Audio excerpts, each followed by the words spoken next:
सेक्रेंड report राजकुमार road मूजिब Sindh educational welfare association सेवा पारां सिंधी मागन दरिया ऐं तारीख़ी इलाइक़नि जो मुशाहिदो करण बैदि शायरी जो किताब मिठू दरिया लिखण ते लेखक सादिकुल्ला खान वज़ीर जे मान में सेक्रेंड प्रेस क्लब में संदन कलमी पोरे ते शानदार आजियाणो ॾिनो वियो। उन मौक़े ते सेवा जे बानी चेयरमैन सैयद महबूब अली शाह ॻाल्हाईंदे चयो आहे त अॼु जे आजियाणे जो मक़सदु सिंधी अक़ीदत के मान ॾियणु आहे। बज़ाहिर आजियाणो त सादिकुल्ला खान वज़ीर खे ॾियो पिया, पर संदन सिंधी मागन खे मुशाहिदे बैदि लिखियल किताब मिठू दरिया ते खेसि मञता ॾियणु आहे।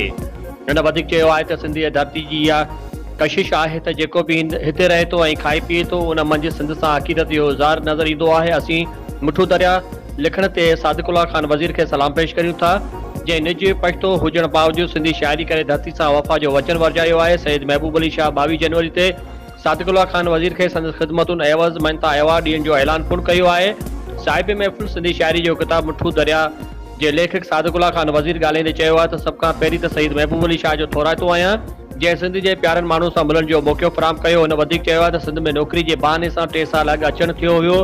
हिते जे माण्हुनि जो अख़लाक प्यार रहणी कहणी ॾिसी हिते जे मिटी सां सच पुछो त इश्क थी वियो आहे। हिन वधीक चयो आहे त इहो ई सबबु बनियो आहे जो मूं सिंध जा माॻ घुमिया। मुशाहिदे बैदि अंग्रेज़ी में शाइरी जो किताब पुर लिखियो हो। हिन वधीक चयो त मूं 9 किताब लिखिया आहिनि, पर कंहिं बि तर्जुमो करण जो न चयो। ही वाहिद किताब आहे, सिंध जे माण्हुनि जो इश्क आहे ऐं हिन किताब जो सिंधी तर्जुमो पुर कयो आहे जेको अली आकाश कयो। हिन वधीक चयो त मूंखे इहा बि कमेंट्स मिली रहिया आहिनि, तव्हां जे सभिनी किताबनि मां ही किताब वधीक बहितर आहे।